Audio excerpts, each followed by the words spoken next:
रूप में प्रकट होकर के महर्षि वाल्मीकि ने। तो गोस्वामी तुलसीदास जी कौन है? बोले वाल्मीकि जी के अवतार हैं। तो जब वाल्मीकि के रूप में थे तब तो उन्होंने रामायण की रचना की, और इसी का दूसरा नाम रामचरित है।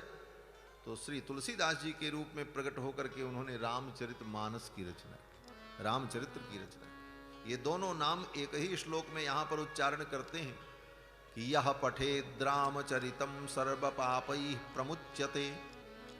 जो इस रामचरित्र को पढ़ता है, रामायण को पढ़ता है, सर्व पापैः प्रमुच्यते, वो समस्त पापों से मुक्त हो जाता है। एतदाख्यानमायुष्यम, ये राम जी का आख्यान आयुष्यम, व्यक्ति की आयु का संवर्धन करने वाला है। पठन रामायणम नरः,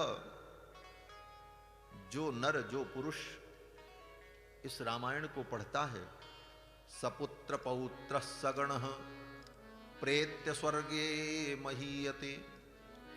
पढ़ने वाले को तो उत्तम लोक मिलता ही मिलता है, लेकिन इस रामायण का जो पाठ करता है, पढ़ता है, स्वाध्याय करता है, उसको तो उत्तम लोक मिलता ही है। उसके पुत्र करते हुए कहते हैं पठन द्विजो वाग वृषभत्वमीयात् स्यात् क्षत्रियो भूमिपतित्वमीयात् वणिक जनः पुण्य फलत्वमीयात् जनश्च शूद्रोपि महत्वमीयात्। ऐसा ये दिव्य काव्य, रामायण काव्य, स्वयं भगवान श्री राम ने इसे श्रवण किया है। और राम जी जब अयोध्या के सिंहासन पर विराजमान थे तब महर्षि वाल्मीकि ने इसकी रचना की। इसका नाम तो केवल रामायण है, बस श्री रामायण। वाल्मीकि रामायण इसलिए कहते हैं कि वाल्मीकि जी ने इसकी रचना की तो उनका नाम जोड़ करके कहने पर व्यक्ति को समझ में आ जाएगा कि किस रामायण की हम बात कर रहे हैं। क्योंकि रामायण एक दो नहीं है, राम पारा 100 करोड़ रामायण। तो केवल रामायण अगर कहेंगे तो लोग पूछेंगे कौन रामायण। ऐसे तो केवल रामायण कहने से वाल्मीकि जी की रचना का ही बोध होता है। रामायण नाम वाल्मीकि जी की रचना का है। बाकी लोगों ने जो रचना की है उसमें विशेषण लगाया है, अध्यात्म रामायण, कंबु रामायण, कृत्तिवास रामायण, रामचरितमानस रामायण। लेकिन केवल रामायण अगर कहे तो रामायण का मतलब वाल्मीकि जी की रचना। फिर भी लोगों के मन में कहीं भ्रम न हो किस रामायण की बात कर रहे हैं, तो व्यवहार में सुविधा के लिए यह शब्द जोड़ लिया जाता है वाल्मीकि रामायण, माने वाल्मीकि जी के द्वारा रचा गया। तो ये रामायण काव्य, इसकी रचना कब हुई? भगवान के समय में, जब भगवान अयोध्या में विराजमान थे। कहते हैं एक दिन महर्षि वाल्मीकि अपनी कुटिया में बैठे थे और उसी समय वाल्मीकि जी के सामने देवर्षि नारद आ गए। यहीं से इस कथा की भूमिका प्रारंभ होती है। महर्षि वाल्मीकि के आश्रम में देवर्षि नारद आए। नारद जी आए तो वाल्मीकि जी ने नारद जी का पूजन किया, सम्मान किया, आतिथ्य किया, क्योंकि देवर्षि हैं। वाल्मीकि जी तो पृथ्वी के महर्षि हैं, इस लोक के महर्षि हैं, लेकिन नारद जी तो देवलोक के महर्षि हैं, इसलिए इनका नाम देवर्षि है। देवताओं के ऋषि हैं। तो देवर्षि नारद जब आए तो महर्षि वाल्मीकि ने उनका स्वागत किया, आतिथ्य किया। नारद जी का परिचय दे रहे हैं, नारद जी कैसे हैं? तो कहते हैं तपः स्वाध्याय निरतम, तपः स्वाध्याय निरतम, जो तपस्या में और स्वाध्याय में निरत रहने वाले हैं। वाग विदाम्बरम, जो विद्वानों में श्रेष्ठ हैं, वाग विदों में श्रेष्ठ हैं। मुनि पुंगवम, जो मुनि पुंगव हैं, मुनि श्रेष्ठ हैं। ऐसे देवर्षि नारद की पूजा की वाल्मीकि जी ने। और फिर तपस्वी वाल्मीकि ने तपस्वी नारद से पूछा क्या पूछा? बोले तपस्वी राम का चरित्र पूछा। ये तप शब्द से रामायण प्रारंभ होती है। तपस्वाध्याय निरतम तपस्वी वाग्विदाम्बरम नारदम परिपप्रच्छ वाल्मीकिर्मुनि पुंगवम। एक तपस्वी से एक तपस्वी के चरित्र को पूछ रहा। बताने वाले कौन है? बोले नारद, परम तपस्वी। पूछने वाले वाल्मीकि, वे भी तपस्वी हैं। और चरित्र किसका पूछ रहे हैं? बोले तपोवन जंगम पारिजात। जो तपोवन जंगम पारिजात हैं, ऐसे रघुनंदन श्री राम के चरित्र को पूछे, तपस्वी राम के चरित्र को पूछे। और यही भारतीय संस्कृति का प्राण है। तप ही भारतीय संस्कृति का प्राण है, क्योंकि भारतीय संस्कृति योग प्रधान है। और भारतीय संस्कृति को छोड़ करके विश्व की जितनी संस्कृतियां हैं वो भोग प्रधान है। वो भोग को महत्व देती हैं। संसार का कितना सुख भोगो, दुनिया की सारी संस्कृति सुख भोग के लिए प्रेरणा देती है। लेकिन भारतीय संस्कृति का मूल क्या है? बोले भारतीय संस्कृति त्याग में विश्वास रखती है, योग में विश्वास रखती है, भोग में विश्वास है, तप में विश्वास। इसलिए भारतीय संस्कृति का मूल तप है। यहां जो कुछ किसी ने प्राप्त किया तप से प्राप्त किया। तपस्या ही भारतीय संस्कृति का मूल मंत्र है। तपस्या और योग, यही भारतीय संस्कृति का संदेश है। देवर्षि नारद से महर्षि वाल्मीकि ने जब पूछा, परिपप्रच्छ अर्थात पूजनादिकम विधाय आतिथ्यं कृत्वा अतिथि समर्चनं कृत्वा, अर्थात अतिथि के रूप में देवर्षि नारद का पूजन करके तब महर्षि वाल्मीकि ने उनसे पूछा रामचरित्र के विषय में। किसी से कोई ज्ञान प्राप्त करना हो, कुछ पूछना हो, कुछ सीखना हो, तो यही मर्यादा है। पहले उसका सम्मान करो, उसका आदर करो, उसके चरणों में प्रणिपात करो। तुम्हारी विनम्रता और श्रद्धा प्रकट हो तो तुम्हारी विनम्रता और श्रद्धा ही उस वक्ता के हृदय को आंदोलित करेगी। और वक्ता का हृदय जब आंदोलित होगा तभी रसवर्षण होगा, तभी भाव निकलेंगे। इसलिए सुनने वाले की वाणी में, उसके व्यवहार में, उसके आचरण में वो श्रद्धा और सेवा परिलक्षित हो। महर्षि वाल्मीकि ने देवर्षि नारद का पूजन किया, वंदन किया, प्रणाम किया। और अब वाल्मीकि जी पूछ रहे हैं देवर्षि नारद से कि हे मुनिवर, आप तो समस्त लोकों में भ्रमण करते हैं, मैं आपसे जानना चाहता हूं कि कोन्वस्मिन् साम्प्रतं लोके गुणवान कश्च वीर्यवान धर्मज्ञश्च कृतज्ञश्च सत्यवाक्यो दृढ़व्रतः। महर्षि वाल्मीकि कहते हैं कि हे मुनिवर, मैं ये जानना चाहता हूं कि इस समय सांप्रतम का मतलब होता है इस समय, इदानीम माने अभी अभी, इस समय। महर्षि वाल्मीकि कहते हैं इस समय कौन ऐसा पुरुष है जो सर्वगुण संपन्न है? मैं उस पुरुष को जानना चाहता हूं। कोन्वस्मिन् साम्प्रतं लोके गुणवान कश्च वीर्यवान। गुणवान होते हुए, सर्वगुण संपन्न होते हुए, वीर्यवान, बहुत बड़ा वीर हो, पराक्रमी हो। और मैं ऐसे पुरुष को जानना चाहता हूं जो गुण संपन्न, वीर्यवान होने के साथ साथ धर्मज्ञश्च, वो धर्मज्ञ भी, और धर्मज्ञ के साथ साथ कृतज्ञश्च, वो कृतज्ञ भी। महर्षि वाल्मीकि के इन प्रश्नों में ही सारा विज्ञान, वाल्मीकि जी के इन प्रश्नों में ही परमात्मा के स्वरूप का मानो निर्धारण हो रहा है कि इतने गुण जिसके अंदर होंगे वही परमात्मा। वाल्मीकि जी कहते हैं कि मैं ऐसे पुरुष को जानना चाहता हूं, इस समय वो कौन पुरुष है जो इन गुणों से संपन्न है, सर्वगुण संपन्न, धर्मज्ञ भी हो, कृतज्ञ भी हो, सत्यवाक्यो दृढ़व्रतः, और सत्यवादी हो। दृढ़व्रतः, जो अपने व्रत को, अपने नियम को दृढ़ता से पालन करता हो, अपने व्रत में, अपने नियम में दृढ़ हो, संकल्प कर ले तो उसका संकल्प कभी टूटता न हो।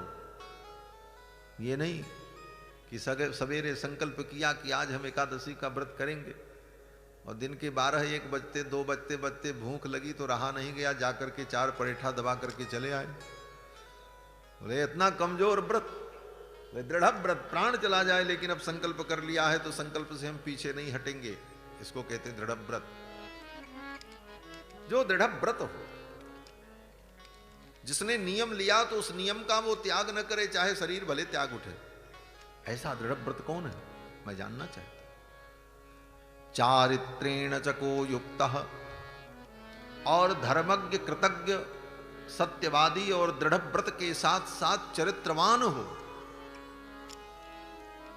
जो चरित्र संपन्न हो।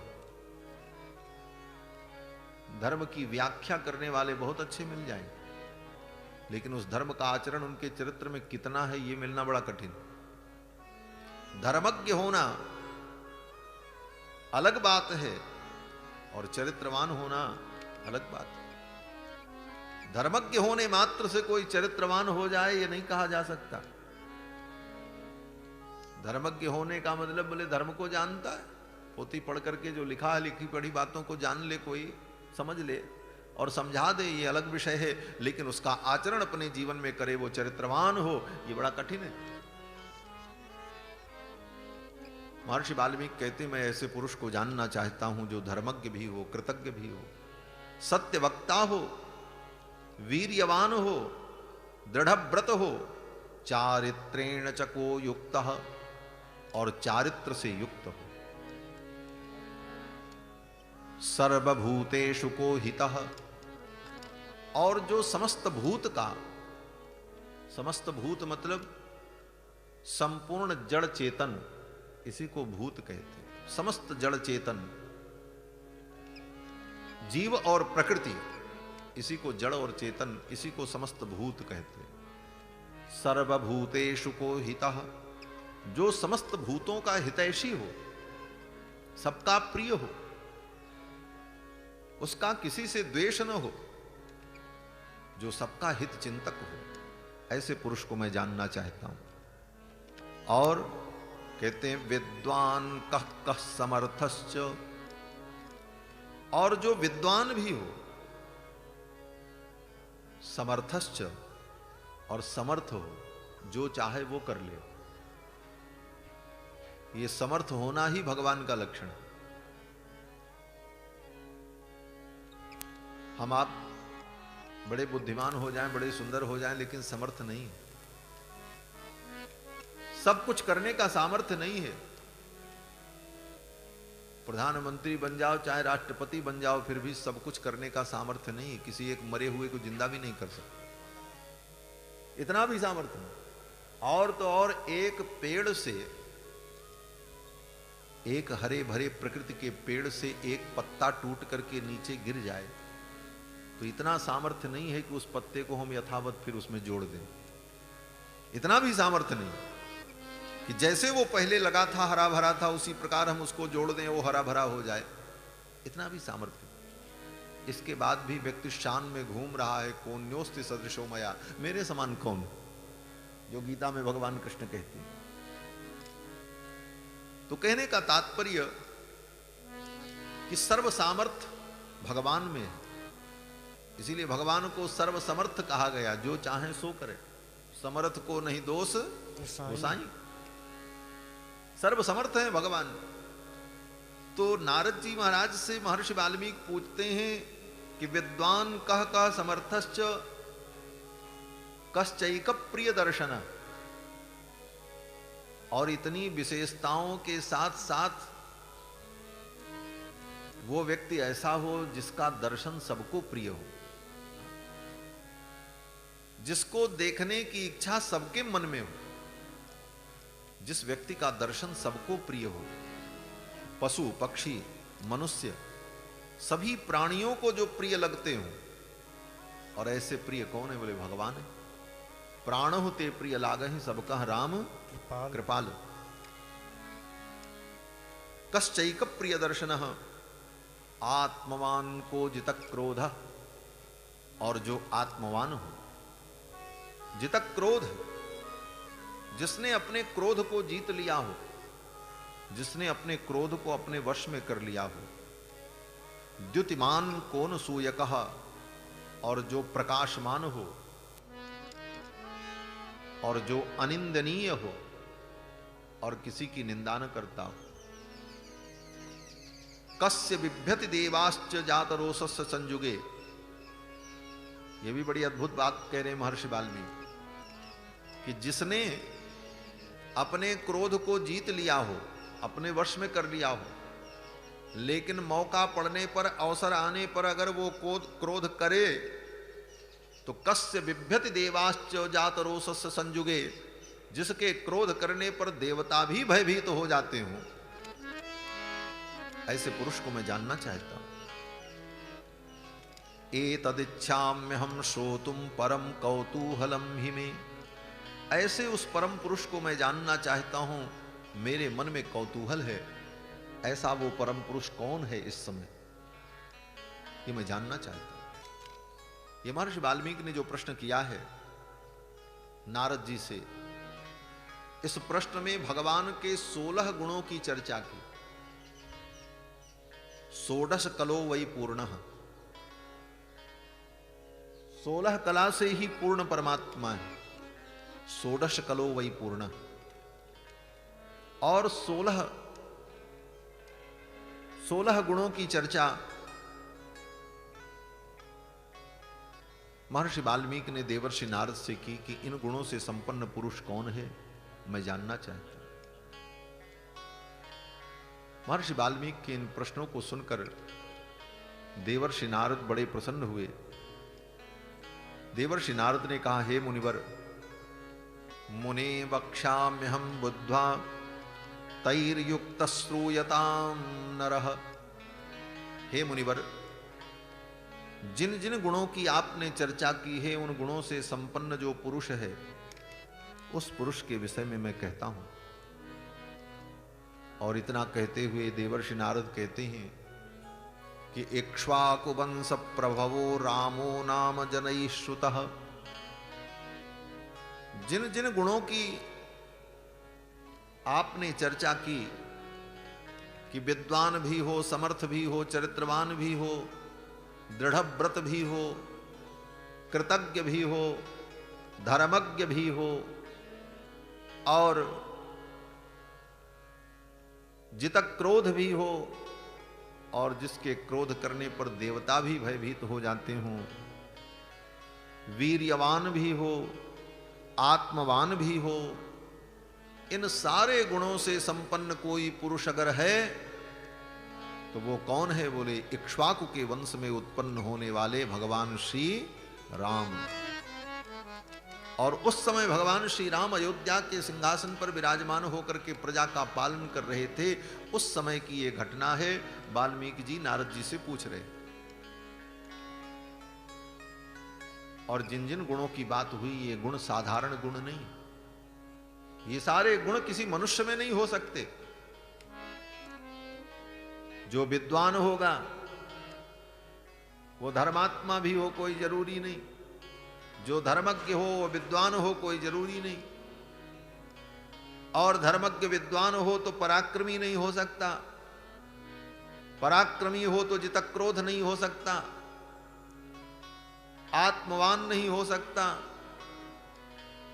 लेकिन ये सारे गुण जिसके अंदर विद्यमान हो, बोले ये सारे गुण तो केवल एकमात्र परमात्मा में ही रह सकते हैं, किसी जीव में, मनुष्य में नहीं रह सकते। इसलिए ये वाल्मीकि जी ने जो प्रश्न किया है ये क्या है? बोले ब्रह्म जिज्ञासा है, ब्रह्म को जानने की इच्छा है, ब्रह्म जिज्ञासा। वेदांत में जिसको ब्रह्म जिज्ञासा कहते हैं, वेदांत वेदों का अंतिम भाग होता है। वेदों के पूर्व भाग में कर्मकांड का वर्णन होता है, कौन सा यज्ञ कैसे करना चाहिए, कहाँ क्या विधि है, कौन से मंत्र का प्रयोग करो, ये सब वेदों के फर्स्ट पार्ट में होता है।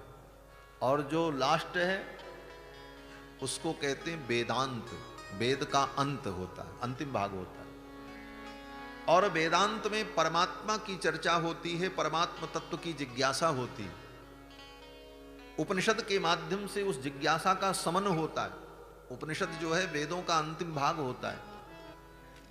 जितने वेद हैं उन वेदों का अंतिम चैप्टर, अंतिम अध्याय उपनिषद होता है, ये नियम है।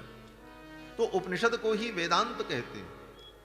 और वेदांत में ही जाकर के ब्रह्म को जानने की इच्छा होती, वहीं पर ब्रह्म जिज्ञासा उत्पन्न होती, और फिर उपनिषद के मंत्रों के द्वारा उस ब्रह्म जिज्ञासा का समन होता है। तो यहां भी ये वेदावतार श्रीमद् वाल्मीकि रामायण के प्रारंभ में महर्षि वाल्मीकि देवर्षि नारद से ब्रह्म की जिज्ञासा कर रहे हैं।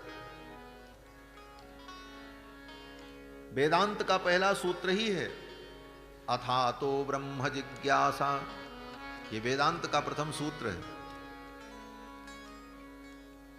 वेदांती लोग जब वेदांत पढ़ते हैं तो अद्वैत वेदांत, विशिष्टाद्वैत वेदांत, शुद्धाद्वैत वेदांत, केवलाद्वैत वेदांत, अचिंत्य भेदाभेद, द्वैत वेदांत, वेदांत की कई शाखाएं हैं, अलग अलग मत हैं। वेदांत के विषय में शंकराचार्य का मत अलग है, उनके मत का नाम है अद्वैतवाद। वेदांत का चिंतन करते हुए भगवान श्री रामानुजाचार्य जी ने जो मत प्रतिष्ठित किया उसका नाम विशिष्टाद्वैत है। वल्लभाचार्य जी महाराज ने वेदांत में जिस मत की स्थापना की उसका नाम शुद्धाद्वैत है। श्री निम्बारकाचार्य जी महाराज ने वेदांत के जिस मत की प्रतिष्ठा की उसका नाम द्वैताद्वैत है। श्री मध्वाचार्य जी ने वेदांत के जिस मत की प्रतिष्ठा की उसका नाम द्वैत है। श्री चैतन्य महाप्रभु जी ने वेदांत के जिस मत को प्रतिष्ठापित किया उसका नाम अचिंत्य भेदाभेद है। इस प्रकार वेदांत में भी चिंतन की कई धाराएं चलती महाराज, अपार है, पढ़ते रहो। कितने कितने भेद प्रभेद होते हैं, लेकिन पढ़ने का आनंद है। पढ़ने के बाद उन विषयों का अनुभव होने पर बड़ा ही अद्भुत रस और आनंद मिलता है। इसीलिए विद्वानों ने सब रचा। ऐसा नहीं है कि वो केवल कोरी कोरी गप्प की कोई बातें हैं अथवा केवल नीरस विषय है। विद्वानों ने अपनी जीवन की साधना और तपस्या को सार्थक किया है, तब उन सारे विचारों को और सिद्धांतों को प्रस्तुत किया है। ये बात अलग है कि न समझने के कारण, न जानने के कारण किसी को बातें समझ में नहीं आती तो उसको लगता है अरे सब ऐसा ही है, क्या करें। लेकिन सब बड़ी महत्वपूर्ण बातें हैं। तो मैं निवेदन कर रहा था कि वेदांत में सबसे पहले ब्रह्म की जिज्ञासा होती है। अथातो ब्रह्म जिज्ञासा, ये पहला सूत्र है। अब ब्रह्म की जिज्ञासा हुई, अथ अतः ब्रह्म जिज्ञासा। अथ माने अब, अतः माने इसके बाद। अब इसके बाद ब्रह्म की जिज्ञासा हुई, ये सूत्र का अर्थ है। किसके बाद ब्रह्म की जिज्ञासा हुई? अथ अतः ब्रह्म जिज्ञासा, अथातो ब्रह्म जिज्ञासा। तो कहते अब इसके बाद ब्रह्म की जिज्ञासा हुई, तो किसके बाद? बोले वेद को पढ़ने के बाद। वेद के कर्मकांड को पढ़कर, उन कर्मकांड के नियमों का जीवन में पालन करके, उन कर्मों से, यज्ञ यागादि कर्मों से अपने मन के अनुकूल फल की प्राप्ति करने के बाद जब जीव को ये अनुभव हो जाता है कि संसार में जैसे जो जो वस्तुएं हैं जो मिलती हैं एक दिन छूटती और नष्ट होती हैं, नाशवान हैं, उसी प्रकार यज्ञ यागादि कर्मों को करके मंत्र तंत्र का प्रयोग करके, जप तप करके जो हम लोक परलोक प्राप्त करते हैं, परलोक में सुख प्राप्त करते हैं, वह सुख भी एक दिन नष्ट हो जाता, वो भी नाशवान। लोक में जिस प्रकार सब कुछ नाशवान है, जो कुछ हम देखते हैं सब अनित्य है, अस्थाई नहीं है। अनित्यम असुखम लोकम। उसी प्रकार से यज्ञ याग आदि करके जो लोक की प्राप्ति की कामना रखते हैं कि मरने के बाद हमको पितृलोक मिले, मरने के बाद हमको स्वर्ग लोक मिले, बोले वो लोक भी सब बाद में खत्म हो जाता है, वहां भी नित्यता नहीं। ये बात कब समझ में आती? बोले जब प्रौढ़ता आएगी तब आएगी, एक दिन में नहीं होता। पढ़ते सुनते करते कुछ चीजें होती हैं जो अनुभव करके सीखा जाता है। जब तक आप स्वयं नहीं करेंगे, तब तक आप उस अनुभव से नहीं गुजरेंगे, तब तक आप स्वीकार नहीं करेंगे। तो वेद को पढ़कर और वेदादि शास्त्रों को जानकर तदनुकूल धर्म पूर्वक आचरण करते करते, अनुष्ठान पूजा यज्ञ यागादि कर्म सारे नियमों का पालन करते हुए, और उन नियमों से धर्मों से जो हमें फल मिलता है, कुछ दिनों के लिए कुछ फल मिलता है, उसका भोग करते हुए एक दिन ये अनुभव होता है कि इन सब कर्मों से उत्पन्न होने वाला जो फल है वो भी एक दिन खत्म ही हो जाए, वो भी नाशवान है। गोस्वामी तुलसीदास जी इन्हीं सारी बातों को एक चौपाई में कहते हैं, स्वर्गहु स्वल्प अंत दुखदाई। बड़े बड़े यज्ञ को करने के बाद अगर स्वर्ग भी मिले तो वो स्वर्ग भी एक दिन खत्म हो जाता है। लोग कहते महाराज अमुक व्यक्ति स्वर्गवासी हो गए, स्वर्गवासी नहीं हो गए, स्वर्ग में किराएदार बन करके गए हैं, जिस दिन किराया भुगतान बंद कर देंगे निकाल दिए जाएंगे वहां से। स्वर्ग किसी का अस्थाई निवास हो ही नहीं सकता, वो तो होटल है। स्वर्ग क्या है? बोले आज की भाषा में अगर कहो तो 5 स्टार होटल, जहां सब प्रकार की सुख सुविधा आपको मिलेगी। लेकिन कब तक मिलेगी?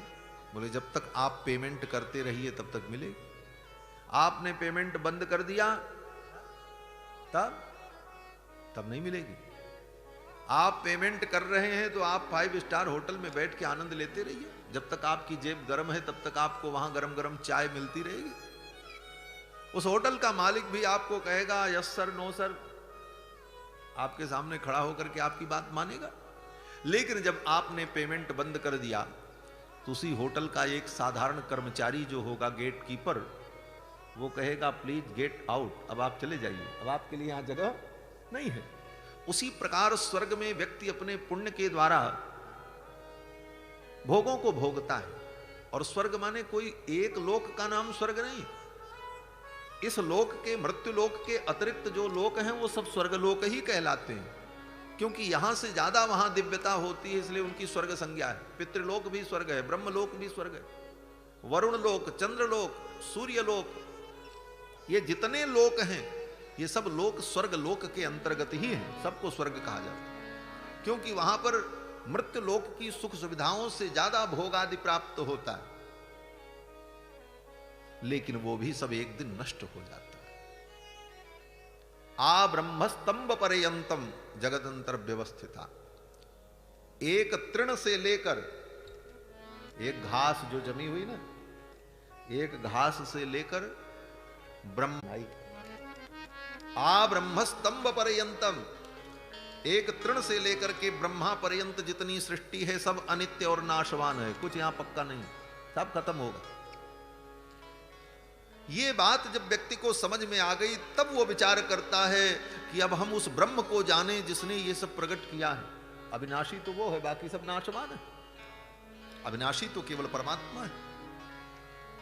और उसको जान करके, उसे पा करके ही हम अपने नित्य स्वरूप को प्राप्त कर पाएंगे। बाकी जितना आज तक हम जानते रहे, जनाते रहे, पाते रहे, वो सब छूटने वाला है।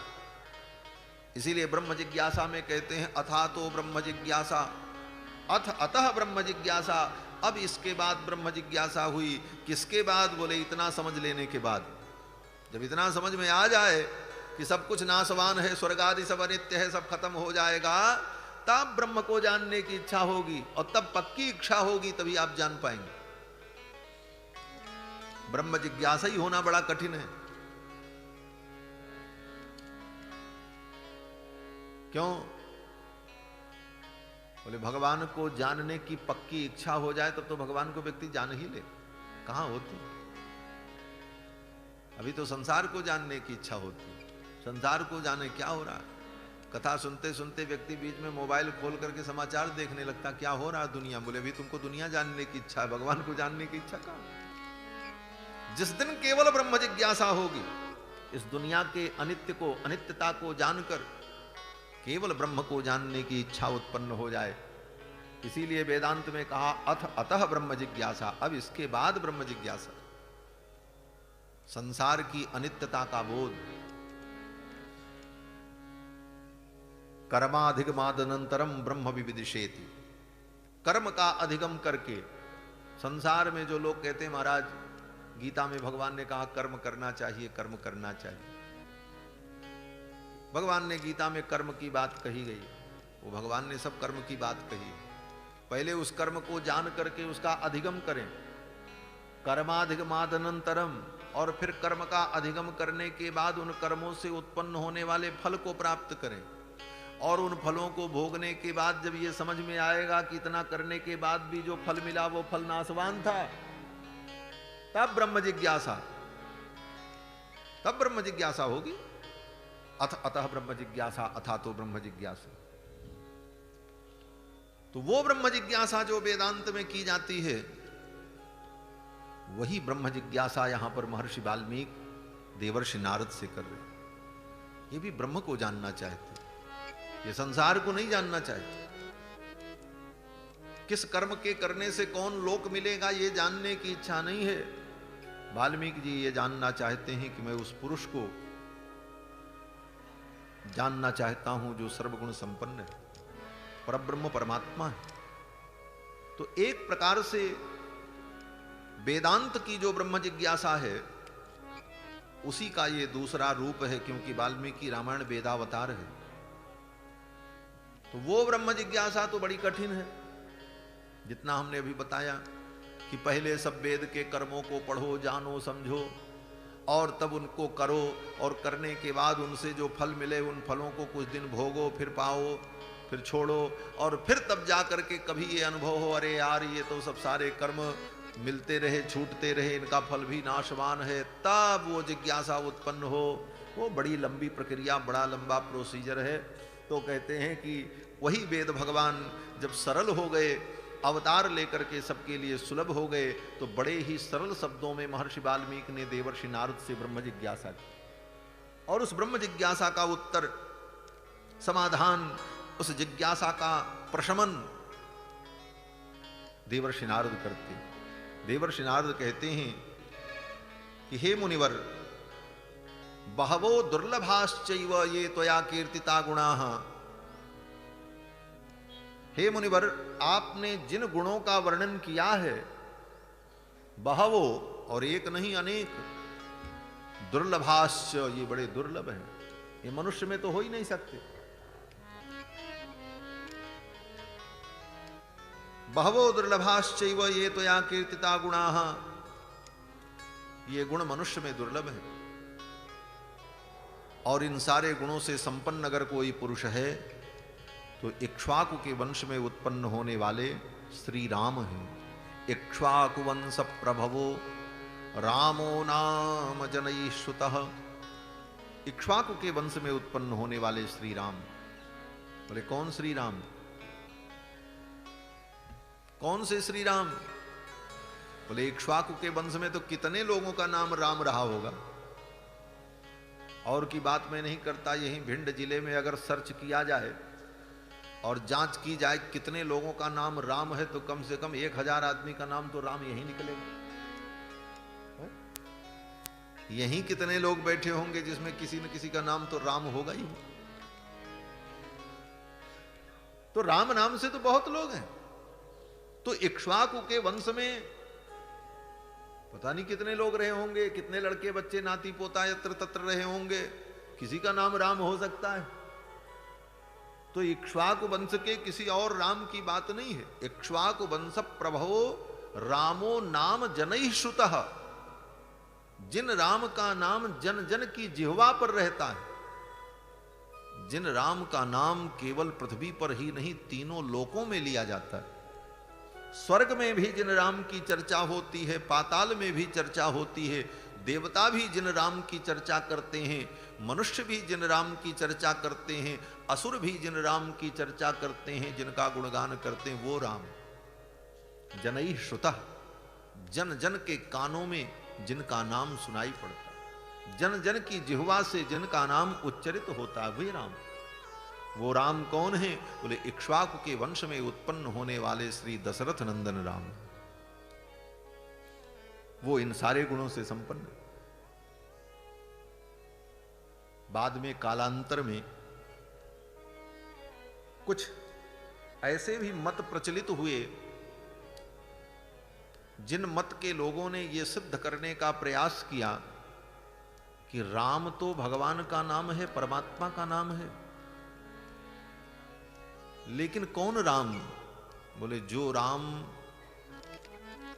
अलख है, निरंजन है, निर्गुण है, निराकार है, निर्विकार है, जो किसी के बेटा नहीं है, किसी के बाप नहीं है, किसी के भाई नहीं है, किसी के संबंधी नहीं, जो अनादि हैं, नित्य हैं, अनंत हैं, वो राम अलग है। और जिनको लोग दशरथ जी का बेटा राम कहते हैं, वो राम अलग है। इस तरह का एक मत प्रचलित हुआ इस कलयुग में, पहले नहीं। और इस मत का कुछ लोगों ने प्रचार शुरू किया जिससे जनता में यह भाव हो कि वो राम तो कोई दूसरे।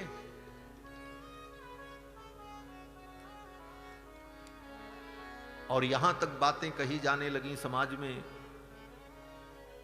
कि एक राम दशरथ का बेटा और एक राम घट घट में लेटा और एक राम का जगत पसारा, कौन है इसमें राम तुम्हारा? तुम किस राम की बात करते? इस प्रकार के मत जब चले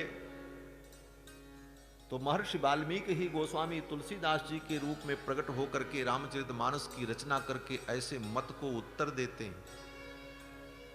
तुम राम में भी भ्रम पैदा कर रहे हो। राम कौन है? बोले वही राम है वेद जिनका गुणगान करते हैं, वेद जिनकी वाणी है, वेद जिनका श्वास है, वेद जिनका गुणगान करते हैं, वो राम जो अखिल कोटि ब्रह्मांड नायक है, जिनको वेद सगुण भी कहता है, वेद जिनको निर्गुण भी कहता है, जो राम घट घट में व्याप्त हैं, अलख हैं, निरंजन हैं, वही राम अयोध्या में दशरथ नंदन है, कोई और नहीं। इसीलिए गोस्वामी जी महाराज ने मानस में इसका विरोध किया, खंडन किया। बातुल भूत विवश मतवारे ते नहीं बोले बचन सम्हारे।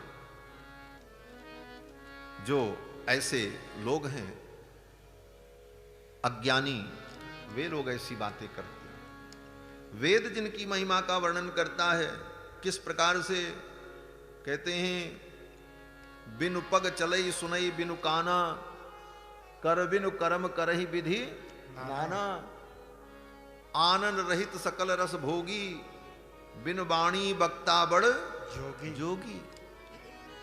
जेहि इमि गावहि वेद बुध। वेद और बड़े बड़े वेद के विद्वान बुद्धिमान लोग जिस परमात्मा का इस प्रकार से वर्णन करते हैं, जेहि इमि गावहि वेद बुध और जाहि धरहि मुनि ध्यान, बड़े बड़े मुनि महात्मा जिनका ध्यान करते हैं, सोई दशरथ सुत, वही दशरथ जी के बेटा, सोई दशरथ सुत भगत हित कौशलपति भगवान, वही कौशलेश अयोध्या के स्वामी भगवान श्री रघुनंदन है। इसीलिए वाल्मीकि जी के सारे प्रश्नों का उत्तर देते हुए देवर्षि नारद यही कहते हैं कि इक्ष्वाकु वंश प्रभवो रामो नाम जनयीश्रुतः। इक्ष्वाकु के वंश में उत्पन्न होने वाले जो दशरथ नंदन राम हैं, वे राम इन गुणों से संपन्न हैं और वही वे परम पुरुष हैं। और फिर इतना कहते हुए देवर्षि नारद ने भगवान के 68 गुणों का वर्णन किया। वाल्मीकि जी ने पूछा था तो 16 गुण की चर्चा की। कौन्नस्मिन् सांप्रतम लोके गुणवान कश्च वीर्यवान धर्मज्ञश्च कृतज्ञश्च सत्यवाक्यो दृढ़व्रतः चारित्रेण च को युक्तः सर्वभूतेषु को हितः इत्यादि। लेकिन नारद जी जब वर्णन कर, जी भी भगवान का गुण वर्णन करने लगे। बोले ऐसे वो पुरुष जो दशरथ नंदन श्री राम हैं वो कैसे हैं? बोले नियतात्मा महावीर योदितमान धृतिमान वशी बुद्धिमान नीतिमान बाग्मी श्रीमान छत्र निबर्हण विपुलांशो महाबाहु कंबुग्रीवो इत्यादि कहते हुए देवर्षि नारद ने भगवान के 68 गुण का वर्णन किया।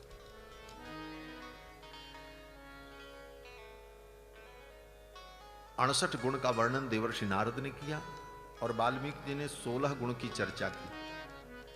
तो 16 और 68 गुण मिलकर के कितने हो जाते हैं? 84। तो हाँ, गणित वणित हमको ज्यादा नहीं आती है, जोड़ हिसाब लगा लीजिए।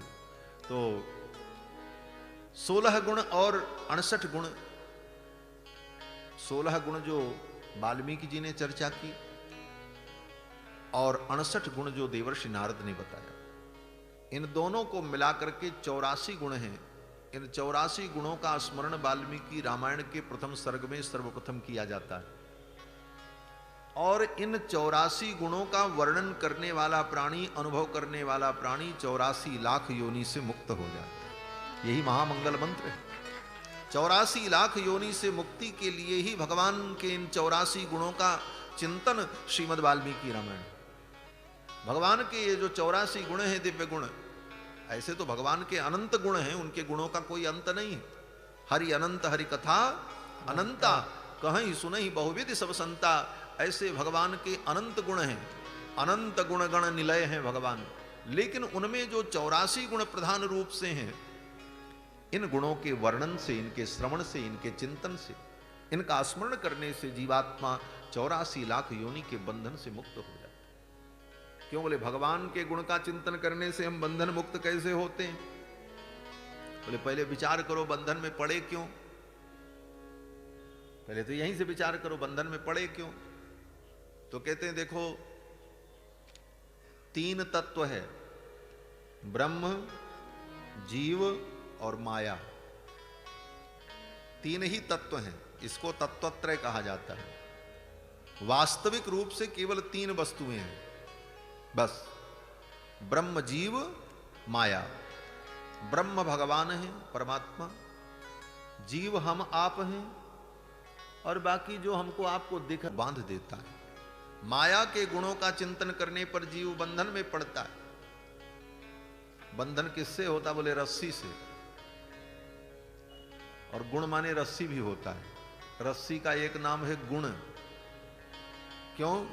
बोले कई गुणित उसको, बोले कई गुणित उसको करना पड़ता तब रस्सी बनती, उसको बटना पड़ता, एक पे एक चढ़ा करके तब रस्सी बनती। तो गुणित होने के कारण रस्सी का भी एक नाम गुण है।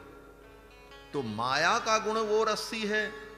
माया के गुण का चिंतन करोगे तो आप माया की रस्सी में बंध गए। ये गुण आपको बांध लेंगे, बंधन होगा। और अपने गुण का चिंतन करोगे, जीव अपने गुण का चिंतन करेगा, बोले तो अभिमान हो जाएगा, हम बड़े अच्छे हैं।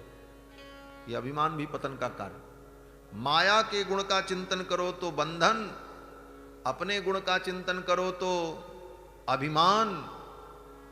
और इन दोनों के गुणों का चिंतन छोड़कर, माया के गुण का चिंतन छोड़कर, अपने गुण का चिंतन छोड़कर,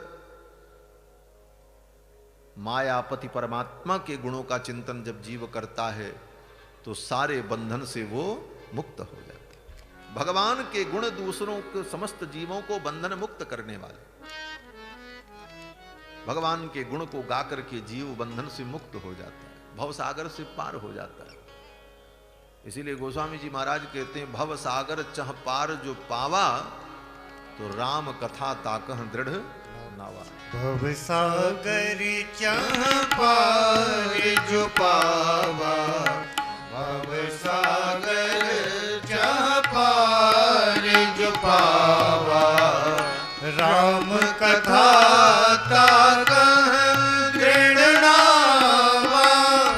राम कथा ताक दृढ़ नावा, राम कथा ताक दृढ़ नावा, राम कथा ताक दृढ़ नावा, भव सागर चपार जुबावा, भव सागर चपार जुबावा, भव सागर चपार।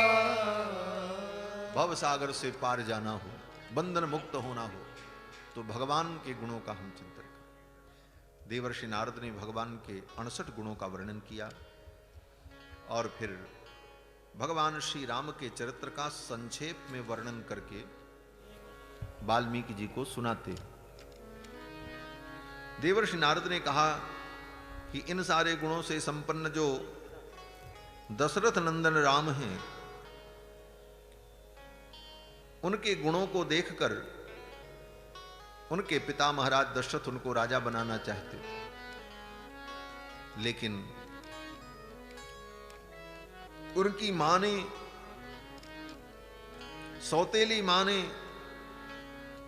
विवासनम च रामस्य भरतस्याभिषेचनम, सौतेली मां ने, कैकेयी ने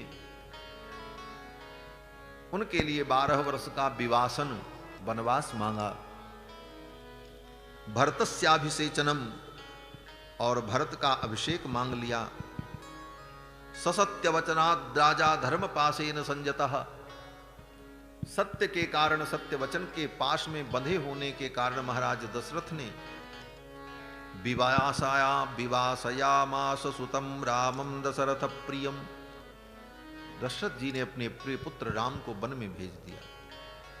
पितुर्वचन निर्देशात् कैकेय्याः प्रिय कारणात्, पितु के वचन को, पिता के वचन को पूर्ण करने के लिए कैकेय्याः प्रिय कारणात्, और कैकेयी का प्रिय करने के लिए, कैकेयी को प्रसन्न करने के लिए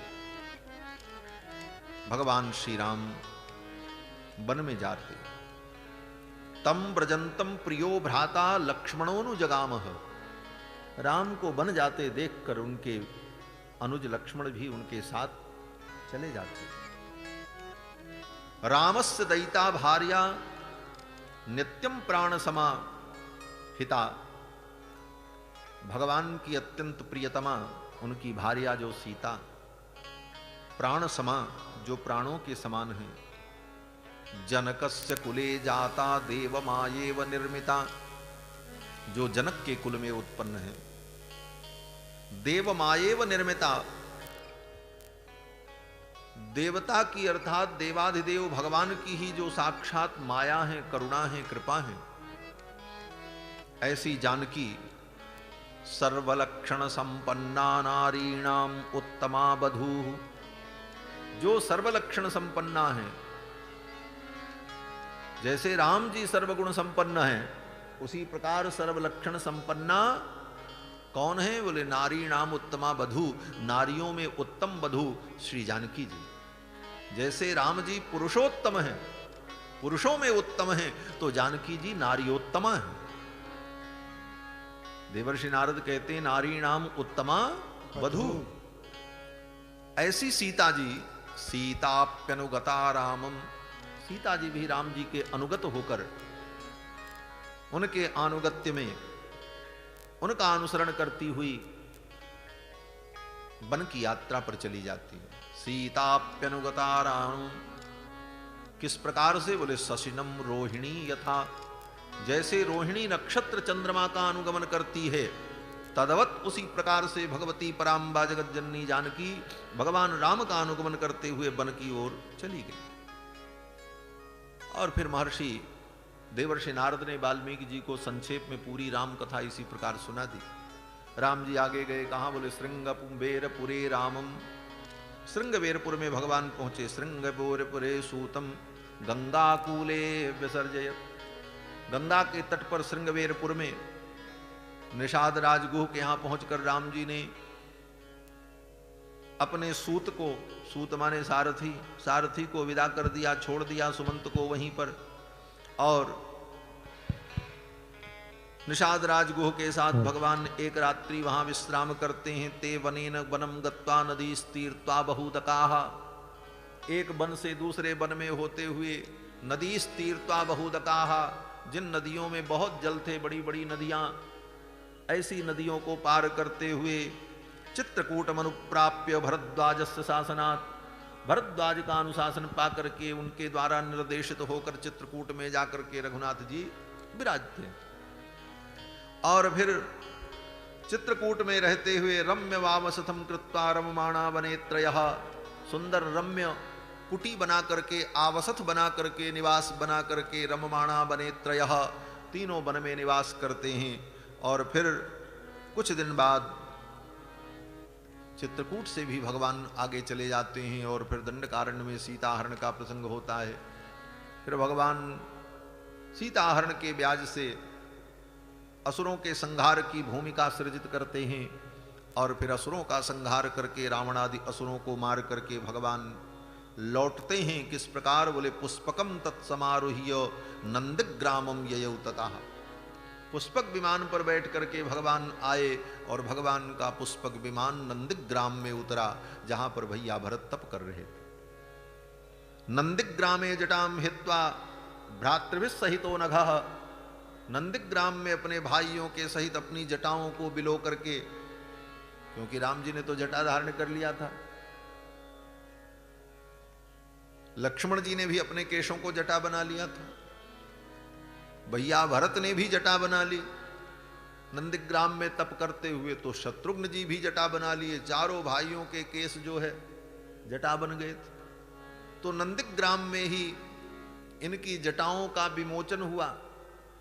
आज भी नंदग्राम के पास में वो स्थान है जिसका नाम ही है जटा कुंड, जहां पर चारों भाइयों के जटाओं का विमोचन हुआ, वहां पर वो स्थल है। महर्षि वाल्मीकि कहते हैं नंदग्रामे जटाम हित्वा भ्रातृभिः सहितो नघः, अपने भाइयों के सहित अपनी जटाओं को बिलोने के बाद रामः सीतामनुप्राप्य राज्यम पुनर्वाप्तवान, सीता जी के साथ सिंहासन पर आरूढ़ होकर के भगवान अयोध्या के राजा बनते हैं। प्रहिष्ट मुदितो लोका, सारे लोक प्रसन्न हो गए राम जी के राजा बनने पर, और संपूर्ण पृथ्वी आनंदमयी हो गई जब राम जी अयोध्या के सिंहासन पर बैठे। क्या क्या हुआ अभी तो केवल संक्षेप में बता रहे हैं, विस्तार आगे होगा इसका। ये राम कथा का सूत्र है जो सर्वप्रथम पृथ्वी पर अवतरित हुआ। अभी तक ये राम कथा का मूल सूत्र तो देवलोक में था, ब्रह्मलोक में ब्रह्मा जी ने देवर्षि नारद को दिया था। नारद जी आज मृत्युलोक में आकर के महर्षि वाल्मीकि को सुना रहे हैं। अब इसी सूत्र का विस्तार वाल्मीकि जी 24,000 श्लोकों में करेंगे, और फिर उनके 24,000 श्लोकों को पढ़ करके वेद वेदांत की व्याख्या को, रामचरित्र को, उनके सिद्धांत को वेद व्यास जी 5 लाख श्लोक में फैलाएंगे। फिर दुनिया के लाखों अरबों कवि लोग अपनी अपनी पंक्तियों में, गाथाओं में राम जी के चरित्र का विस्तार अनंत काल तक करते रहेंगे। उसका मूल मंत्र ये है, जहां से इसका उत्स है, जहां से इसका प्रवाह प्रकट होता है। क्या है? तो कहते हैं राम जी जब अयोध्या में सिंहासन पर आरूढ़ हुए तो समस्त लोक और लोक के प्राणी प्रसन्न हो गए। निरामयो ह्यरोगश्च दुर्भिक्ष भय वर्जितः, राम जी के राजा बनते ही सब निरोग हो गए। संसार में रोग और महामारी और व्याधि ये प्रजा को इसीलिए होती है कि राजा पापी होता है। राजा पुण्यात्मा हो तो संसार में कोई रोग किसी को नहीं होगा महाराज। ये रामायण कह रही, आदि काव्य का वचन है, किसी अरे गहरे का वचन नहीं। चाहे जितनी डींग मार ले दुनिया की सरकारें, दुनिया के सभी देश के राजनेता कि हमने बड़ी अच्छी व्यवस्था की, अगर तुम्हारी व्यवस्था धर्म के अनुकूल और मानवता के अनुकूल पूर्ण रूप से होती तो आज इतनी बड़ी बड़ी महामारियां दुनिया में न होती, लोग ऐसे ही न मरते। रामायण की इन पंक्तियों को पढ़ लो। राम जी के राज्य में निरामयो ह्यरोगश्च दुर्भिक्ष भयवर्जिता, राम जी के राज्य में कभी दुर्भिक्ष नहीं हुआ, अकाल नहीं पड़ा। राम जी को कभी यह घोषणा नहीं करनी पड़ी कि बुंदेलखंड को सूखा प्रभावित घोषित किया जाए। ये सब काम राम जी के राज्य में कभी नहीं होता था। क्यों? बोले कभी सूखा पड़ता ही नहीं था, दुर्भिक्ष भय वर्जिता, और किसी को कभी कोई भय नहीं है। राम जी के राज्य में राम जी जब अयोध्या के सिंहासन पर बैठे तो 11,000 वर्ष तक राम जी के राज्य में कभी किसी पिता को अपने पुत्र के मरने का दुख नहीं हुआ। न पुत्र मरणम केचित द्रक्षन्ति पुरुषाः क्वचित। राम जी के राज्य में कभी किसी पिता को अपने पुत्र के मरने का दुख नहीं हुआ। किसी पिता के सामने कभी कोई बेटा नहीं मरा। हां, बेटे के सामने बाप मरे, क्योंकि ये तो नियम है भाई, बाप बूढ़ा होगा तो मरेगा, बेटा जवान होगा। तो बाप के सामने बेटा मर जाए, उस बाप के लिए कितने दुख का विषय। अपने पुत्र का वियोग कितना कष्टकारक होता है। मेरे पिताजी को मेरा वियोग सहन नहीं हुआ, जबकि मैं 14 वर्ष बाद लौट करके आता। पुत्र का वियोग पिता नहीं सहन कर सकता, और 14 वर्ष के दैशिक वियोग को, पारलौकिक वियोग नहीं था। ऐसा नहीं था कि राम जी को पृथ्वी छोड़ करके कहीं चले गए, अब कभी नहीं मिलेंगे। 14 वर्ष बाद मिलते, ये आशा थी। देशगत वियोग था, एक देश को छोड़ के दूसरे देश चले, अयोध्या छोड़ करके दंडकारण्य चले, 14 वर्ष बाद लौट के आते। लेकिन इतना भी वियोग दशरथ जी सहन नहीं कर पाए। राम राम कहि राम कहि राम राम कहि राम, तनु परिहरि रघुवर विरह राव गयो सुरधाम। पुत्र वियोग में प्राण त्याग दिया। राम जी ने विचार किया, मेरे राज्य में कभी किसी पिता को अपने पुत्र का कभी वियोग न हो। न पुत्र मरणम केचित् द्रक्षन्ति पुरुषाः क्वचित्। राम जी के राज्य में 11,000 वर्ष तक किसी को अपने पुत्र का वियोग नहीं हुआ। राम राज्य की दूसरी विशेषता, नार्यश्चा विधवा नित्यम भविष्यन्ति पतिव्रताः। राम जी के राज्य में कभी कोई स्त्री विधवा नहीं हुई 11,000 वर्ष तक। नार्यश्च अविधवा नित्यम, 11,000 वर्ष तक किसी स्त्री को वैधव्य नहीं हुआ। क्यों? बोले राम जी ने सोचा,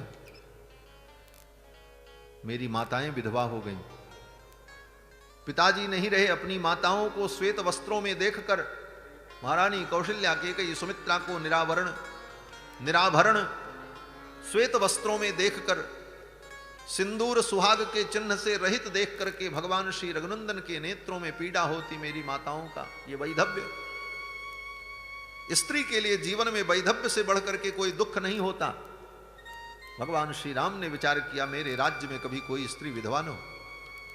11,000 वर्ष तक राम जी के राज्य में कभी कोई स्त्री विधवा नहीं हो। ये साधारण बात है, ऐसा राज्य कोई कर सकता है? असंभव। वरुण देवता में साहस नहीं कि किसी को डुबो दे। ये राम जी के धर्म का प्रताप था। धर्म से संपूर्ण सृष्टि नियंत्रित होती। राजा धर्माचरण करेगी तो प्रजा भी धर्माचरण करेगी, यथा राजा तथा प्रजा।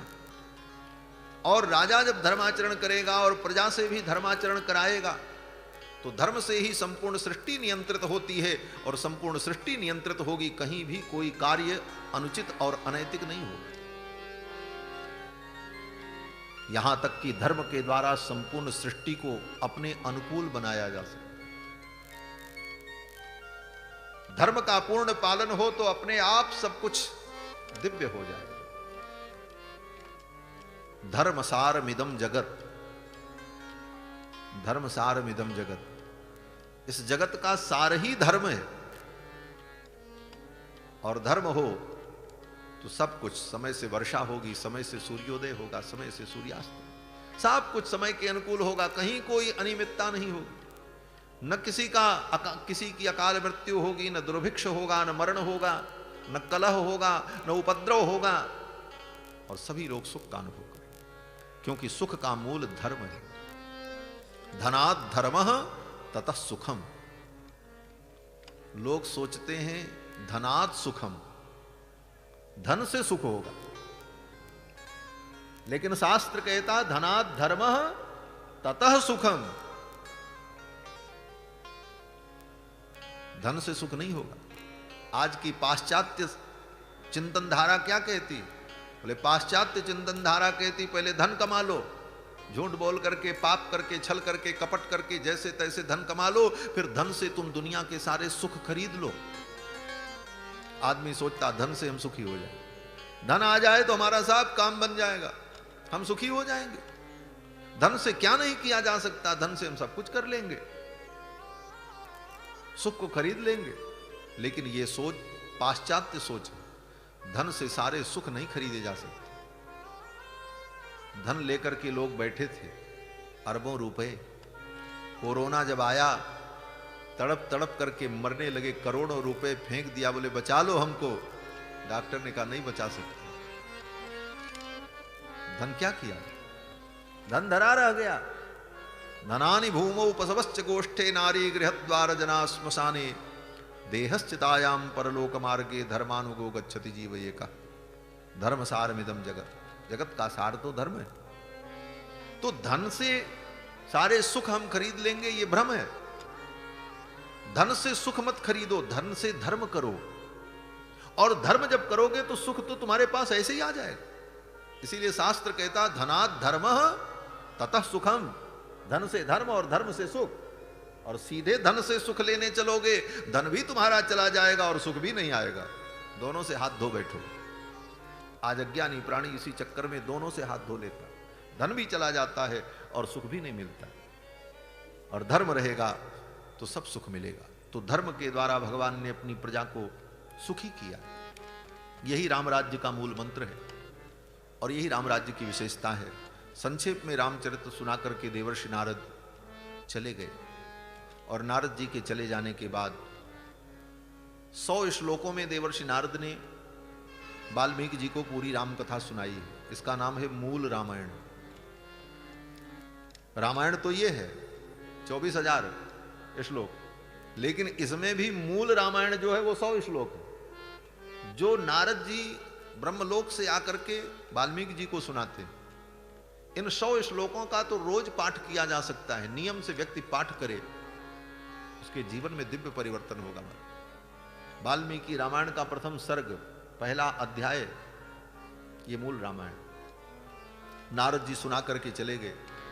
और नारद जी जब चले गए, इसके बाद वाल्मीकि जी अपने शिष्य भरद्वाज जी के साथ स्नान करने के लिए तमसा नदी के तट पर जाते हैं। और तमसा नदी के तट पर एक बधिक, एक बहेलिया शिकार करने के लिए आया था, पक्षियों का शिकार करने के लिए। उसने एक क्रौंच का शिकार किया। क्रौंच पक्षी का जोड़ा, दोनों विहरण कर रहे थे। उसमें जो नर था उसको मार दिया उस बधिक ने, बहेलिये ने। तड़प तड़प करके वो पक्षी जब मर गया तो क्रौंची विलाप करने लगी। इस दृश्य को देख करके वाल्मीकि जी को क्रोध आ गया। इस निर्दय प्राणी ने, इस पुरुष ने इस निरीह प्राणी को मार दिया। वाल्मीकि जी को क्रोध आया और वाल्मीकि जी ने उसको शाप दे दिया, उस निषाद को। मां निषाद प्रतिष्ठाम तम अगम शाश्वती समाह यत क्रौंच मिथुनादेकम अवधि काम मोहितम। हे निषाद, तुमको कभी शांति नहीं मिलेगी, कभी प्रतिष्ठा नहीं मिलेगी, क्योंकि तुमने इस निरीह प्राणी को मारा। जाओ, शाप दे दिया। ये जो शाप दिया, ये शाप गद्य में नहीं दिया, पद्य में दिया। 32 अक्षर, 4 चरण, अनुष्टुप छंद,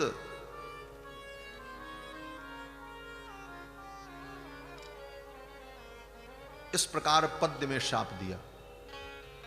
और सोच करके, समझ करके नहीं, सहज हृदय की प्रेरणा से यह पंक्ति निकली उनके मुख से और वो श्लोक बन गया, कविता बन गई वाल्मीकि के मुख से। दे रहे थे शाप और निकल गई कविता। वो शाप ही कविता के रूप में निकली। इसीलिए विद्वानों ने कहा शोकः श्लोकत्वमागतः। महर्षि वाल्मीकि का शोक ही श्लोक बन करके निकल आया। उस क्रौंच पक्षी के प्रति जो शोक था वो शोक ही श्लोक बन गया। ये प्रथम कविता निकली महर्षि वाल्मीकि के मुख से, इसीलिए ये आदि कवि है। कोई व्यक्ति क्रोध में किसी को डांटेगा, फटकारेगा, कुछ दुर्वचन कहेगा तो गाना गा करके, कविता सुना करके थोड़ी कहेगा, गद्य में कहेगा। लेकिन वाल्मीकि के मुख से स्वाभाविक पद्य निकला, क्योंकि इनके द्वारा अब अद्भुत काव्य की रचना होने जा रही है। और फिर महर्षि वाल्मीकि ने उसको जब शाप दिया, भरद्वाज जी ने सुन करके उसे याद कर लिया उस पंक्ति को। और फिर स्नान करके जब अपनी कुटिया में आए तब तक ब्रह्मा जी आ गए। आजगाम ततो ब्रह्मा लोक कर्ता स्वयं भवु। ब्रह्मा जी आए और फिर ब्रह्मा जी ने महर्षि वाल्मीकि से कहा कि हे मुनिवर, देवर्षि नारद के द्वारा तुमने जो राम कथा सुनी है उसका तुम विस्तार करो। तुम्हारे द्वारा राम काव्य की, रामचरित्र की रचना होनी है, इसीलिए मैं आया हूं तुम्हें आशीर्वाद देने के लिए। और फिर ब्रह्मा जी ने वाल्मीकि जी को आशीर्वाद दिया है, और ऐसा अद्भुत आशीर्वाद दिया कि हे वाल्मीकि, हे प्राचेतस, तुम्हारे द्वारा जो रामायण लिखी जाएगी उस रामायण को अनंत काल तक लोग गाएंगे। इस पृथ्वी पर जब तक नदियां रहेंगी, जब तक पर्वत रहेंगे, तब तक तुम्हारी रचना को लोग याद करेंगे, गाएंगे। और तब तक तुम मेरे ब्रह्मलोक में सुखपूर्वक निवास करोगे। और जो तुम रचना करोगे रामायण की, उस रामायण में तुम्हारी वाणी कहीं मिथ्या नहीं होगी, कहीं असत्य नहीं। राम जी ने जो जो चरित्र किया है वो सब चरित्र तुम्हारे हृदय में प्रकट हो जाएगा और तुम उसका लेखन करोगे। ऐसा अद्भुत काव्य प्रकट होगा। ये कह करके ब्रह्मा जी महाराज जब चले गए, तब वाल्मीकि जी ने ब्रह्मा जी की आज्ञा मान करके, देवर्षि नारद के द्वारा सुने गए वचनों का चिंतन करके और भगवान के चरणों का ध्यान करके काव्य की रचना प्रारंभ की और 24,000 श्लोकों में इस रामायण काव्य को रच दिया। और फिर इसे लौकुश को पढ़ाया और लौकुश ने राम जी के दरबार में इसको गाया। कहाँ से गाया? बोले दशरथ जी का वर्णन करते हुए, दशरथ जी की तीनों रानियों का वर्णन करते हुए, और उन्हें पुत्र की कामना होती है और फिर वो यज्ञ करते हैं। इन सारे विषयों का इसी क्रम से वर्णन करते हुए पूरी राम कथा लौकुश ने सुनाई है। तो आज बस इतना ही, शेष चर्चा कल करेंगे। कल आगे क्या प्रसंग है, इन विषयों पर हम लोग विचार विमर्श करेंगे और समय से जैसा निर्देश है उस हिसाब से आप उपस्थित हों। मैं भी समय से उपस्थित हो जाऊंगा और हम लोग अपने समय को सार्थक करेंगे। भगवान का गुणानुवाद, भगवान का चिंतन करने में जितना समय बीत जाए यही समय सार्थक है। बाकी समय तो सबका बीत ही रहा है, बीत जाएगा। बोलो श्री सीतारामचंद्र भगवान की जय, श्री हनुमान जी महाराज की जय, सब संतन की जय, सब भक्तन की जय। जय जय सीताराम। श्री राम जय राम जय जय राम, श्री राम जय राम जय जय राम, श्री राम जय राम जय जय राम, श्री राम जय राम जय जय राम, श्री राम जय राम जय जय राम, श्री राम जय राम जय जय राम, श्री राम जय राम जय जय राम, श्री राम जय राम जय जय राम, श्री राम जय राम जय जय राम, श्री राम जय राम जय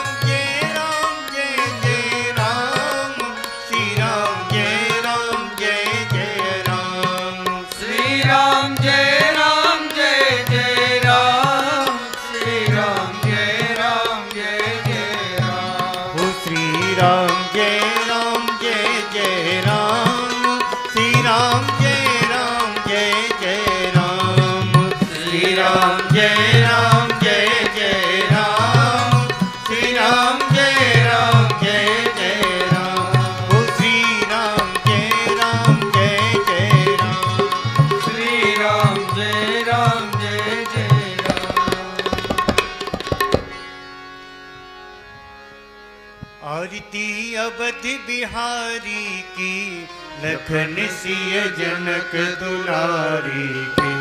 आरती अवध बिहारी की, लखन सिय जनक दुलारी की। शीस पे क्रीड मुकुट सोहे सोहे, चंद्रिका की छवि मन मोहे मोहे। लखन सेवा बलिहारी की, आरती अवध बिहारी की, आरती अवध बिहारी की, लखन सिय जनक दुलारी। कपोलन पे अलके झलके झलके, हसन पे बिजली सी चमके चमके। रेख कजरारे नैनन की, आरती अवध बिहारी की, आरती अवध बिहारी की, लखन सिय जनक दुलारी की। धन्य सरयू निर्मल नीरा नीरा, भरत रिपु दलन महावीरा वीरा। चरण सेवा धनुधारी की, आरती अवध बिहारी की, आरती अवध बिहारी की, लखन सिय जनक दुलारी की। जिए युग श्यामलता जोड़ी जोड़ी, भजोरे मन सब माया तोड़ी तोड़ी। दरस हित युगल बिहारी की, आरती अवध बिहारी की, आरती अवध बिहारी की, लखन सिय जनक दुलारी की, लखन सिय जनक दुलारी की, लखन सिय जनक दुलारी की। आरार्तिक्यं समर्पयामि जलेन शीतलीकरणम्, आरार्तिक्य ग्रहणं पुष्पै देवाभिवन्दनं। हरिः ओम्। यज्ञेन यज्ञमयजन्त देवास्तानि धर्माणि प्रथमान्यासन्ना, तेहनाकं महिमानः सचन्त यत्र पूर्वे साद्याः सन्ति देवाः। ॐ रामाय रामभद्राय रामचन्द्राय वेदसे, रघुनाथाय नाथाय सीतायापतये नमः। नानासुगन्धपुष्पाणि यथा कालोद्भवानि च, पुष्पाञ्जलिर्मया दत्ता गृहाण परमेश्वर। मन्त्रपुष्पाञ्जलिं समर्पयामि। श्री सीतारामचन्द्राभ्यां नमः। श्री पुराण पुरुषोत्तमाय नमः। बोली श्री सीतारामचंद्र भगवान की जय। श्री अयोध्यानाथ भगवान की जय। श्री राम कथा ज्ञान महायज्ञ की जय। श्री भाष्यकार रामानु स्वामी जी महाराज की जय। श्रीमद् जगत गुरु स्वामी जी महाराज